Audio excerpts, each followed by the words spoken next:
So just giving the Jag a basic wash off before I take it for his test drive. Boy, does it come up well. I had to give it a little bit of tyre dressing while I was at it, didn't I? All I've done is giving it a wash off and a wipe down. Once I've done that paintwork, this thing is going to look absolutely mint. Right guys, so we're heading off in the Jaguar. Heading home. And we'll see how we get on with it. There's an annoying buzz coming from it when you first start it, which like a you haven't got your seatbelt on, or the sensors are sensing something. It just seems to buzz for ages. Well, it feels like ages. I guess it's like probably about 30 seconds or so, and then as soon as you get going, it stops. I'm wondering if the seatbelt, the sensor in the seatbelt isn't telling you've got your seatbelt plugged in. I don't know if it might be that or something else. So we're going to have to do a bit of investigation to find out what that is, or it could be a faulty parking sensor. On the dashboard I have absolutely no lights at all, as in I haven't got any warning lights or anything like that. We'll see if that plays out on the way home. The engine is quiet and the gearbox is smooth. I think this car is only going to get better with more miles put on it, to be honest. It's been sitting that long. So yeah, my first experience driving a Jaguar XJ. Obviously I drove the Audi A8, which obviously is quite a bit newer than this, the other day. Little lad waving, bless him. Yeah, so the Audi A8 was quite a bit newer than this, so I'm expecting that to obviously be upper level from this, but I'm still expecting this to be smooth and comfortable. It's tracking slightly to the left, so we need to get some tracking done. And I've smeared the windscreen, giving it a little wash, haven't I? Oh, it's even got washer fluid. So either the pump's gone or we haven't got washer fluid. I forgot to check that before I head off. What do I press there? Oh no, I'm not doing it right. I've got to press there. So we have got fluid and it is working. I just need to press in the right place. Punch wise, I don't really have much idea. I'm going to wait for it to get up to temperature before I give it any punches of acceleration. It's pretty warm in here because I've not turned the aircon on for the sake of getting better sound, because I've still not set up a mic.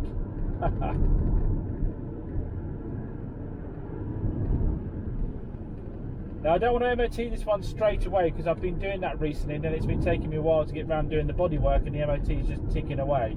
So what I want to do on this first is get the bodywork sorted and then take it down for an MOT. I should be able on this test drive identify any bits suspension or brake wise that I think need doing. But I have to say, so far I'm not hearing anything. It's exactly how you want your Jag to be, quiet and smooth. But things are going to be thrown up. This car's been sitting, there's no way it's not going to throw up something or other that needs doing. Hopefully, I'm just, I'm hoping things like the engine itself is sound and it's just minor sort of drop link, track rod end, disc pad type of thing. I'll forgive it those things. I don't want much else going wrong with it. So of course the next biggest worry is we're getting up to half temp. Will it go over half temp? I'll allow it to go a little bit over half temp because it's been sitting, and who knows, the rads could probably do with a bit of flush through. But obviously anything more than that, we're turning around very quickly and getting back to base. We won't do a Jimny on this one, guys. I'm sure you'll be pleased to hear. So it's warm enough for me to give it a little squirt up this hill.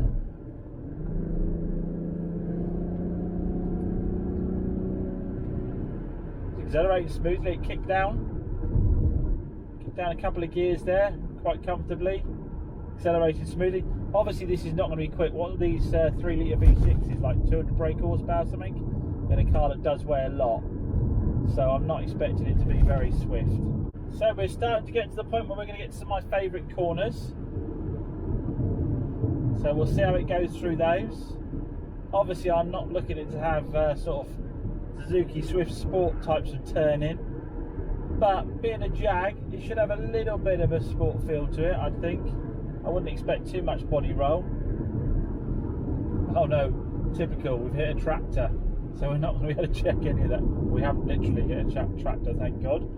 we're just following a tractor.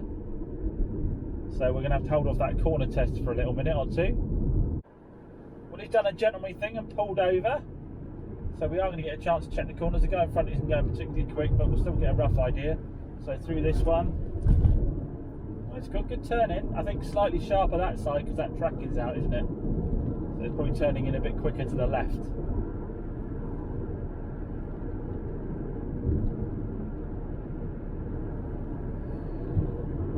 Yeah, no body roll, or very little. I'm moving about a bit in the seats because obviously they're not sports seats.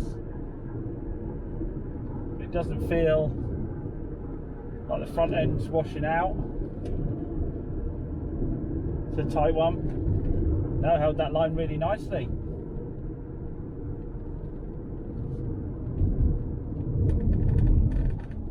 That's quite impressive. Doesn't feel wallowy. Like I say, the seats don't give you any real support. You do sort of slide out your seat if you enthusiastically turn, but I don't imagine that Jaguar were intended on people doing an awful lot of that, did they? I have to say, I wasn't recording just then, but coming out of the junction, she's got a very spirited takeoff. She hauls her skirts up and comes away from standstill quite quickly. Right, let's give it a bit more of a punch up here.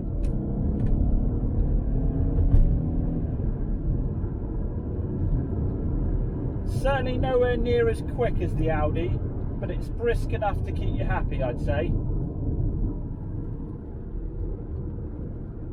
A straight line sprint, I'd say it's probably it is about the sort of speed of the Swift, which is what, like 8 seconds, something like that, 8.5 seconds. I'd say it's sitting around that. But it actually feels quite torquey. It doesn't seem to be able to change gear too often. Now, when it comes to selling this, I think I'm going to have to be very careful who I sell it to, because with this car, the realisation of how old it is, what are we talking now, 17 years old? Yes, it's got low miles, yes, it's in good condition, but it's 17 years old and it has been sitting. You will have to spend money on this car, and to ask a dealer to be responsible for the repairs on it is going to be way too much, unless you're happy for a dealer to charge you sort of like 10 grand for a 2005 car. This car will need money spending on it, and if you went to buy it, you should go into it eyes wide open that you will be spending money on it. And to ask a dealer past, say, the first sort of month to be responsible for that is just not reasonable. Not for a car of this age. Unless a dealer's hidden a fault from you, you know, after about a month, if it's run you fine for a month, then I think anybody who's reasonable should say, fair enough, I bought a 17-year-old car and now I've started using it regularly, a few things have come up. And with regards to electronics, you know, just don't even bother. You know, you cannot expect someone to be responsible for all the electronics working in this. So if you're the kind of person who's going to get upset because they have to go out and get an electric, you know, window motor, or you know, or some of the buttons stop working on the stereo or whatever, then this isn't the car for you. Absolutely, a shadow of a doubt, it's not the car for you. Oh, he's flying. Drivers popped by a little while ago and runs a wedding business. He's got a Bentley, and sorry, I forget what the other car was. It was an old Rover, I think.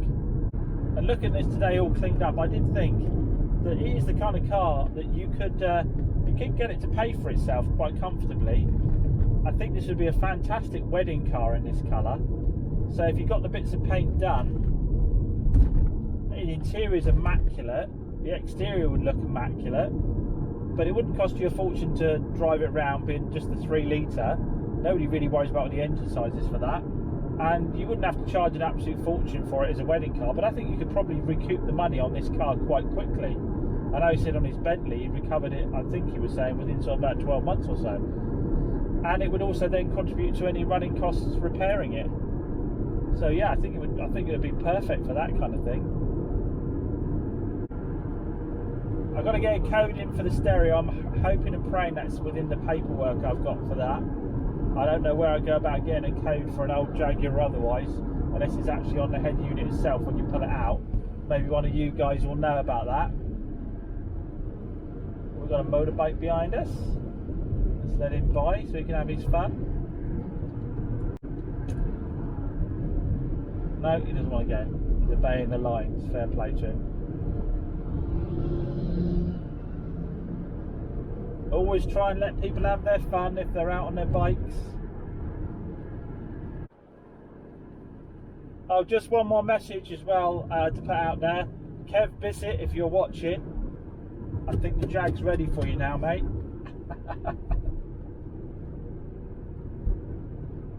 Result here, guys, has gone through the paperwork on a Jag, and in the audiobook there is the code for the stereo.